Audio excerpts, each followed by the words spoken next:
नाशिकमध्ये साई किरण धामचा भव्य धार्मिक सोहळा, अन्नदानातून समाजसेवेचा अनोखा संदेश।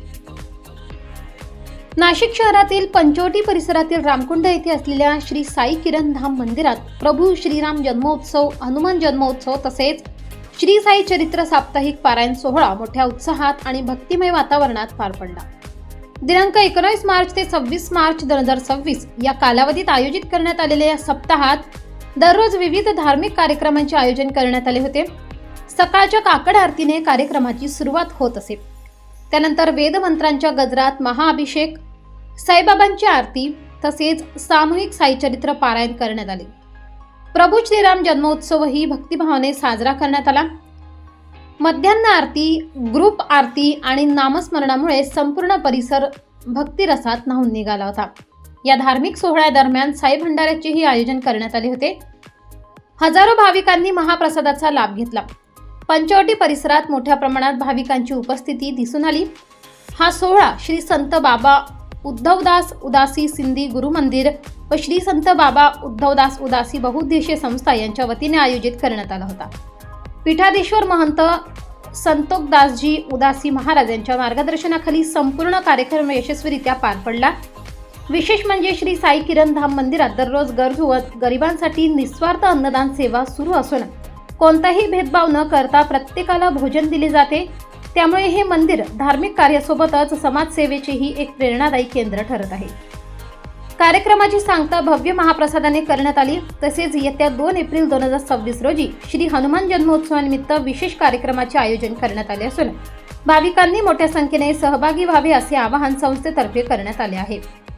रामाय रामभद्राय रामचंद्राय वेदसे रघुनाथाय नाथाय सीताय प्रिय रामचंद्र की जय, पवन सुत हनुमान की जय। आज 7 दिन सप्ताह पारायण गुड़ी पाड़वा से लेके रामनवमी तक सप्ताह पारायण हुआ।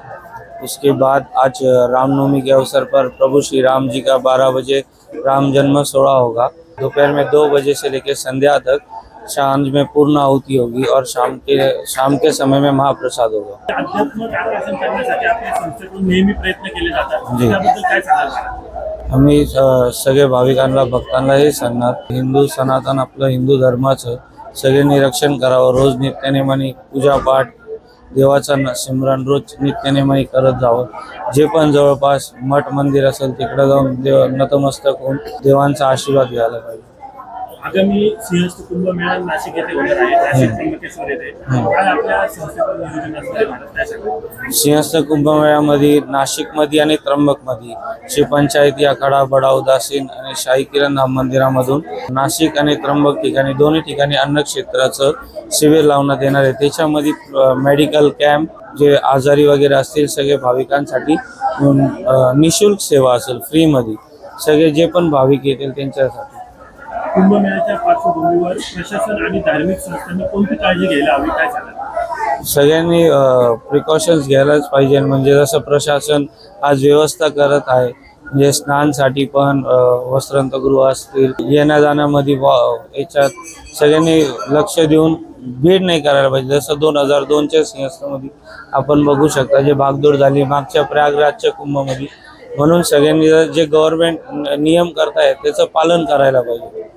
भविष्यात साई किरण धाम आपल्या संस्थेकडून कोणते उपक्रम राबवण्याचा आपण विचार करता? हॉस्पिटलचा आमचा विचार चालू आहे। मंदिरामधून बाबांच्या चरणी आम्ही तेच प्रार्थना केली तर निशुल्क सेवा सगळ्यांसाठी, फ्री सुविधा, फ्री सेवा हॉस्पिटलचं हे करण्यात येईल। त्या मंदिरात 12 महिने हो, या ठिकाणी अन्नदानाची सेवा आपण देत असतो। जी, अनेक भाविक त्याचा लाभ घेतात। जी, त्याबद्दल काय सांगाल?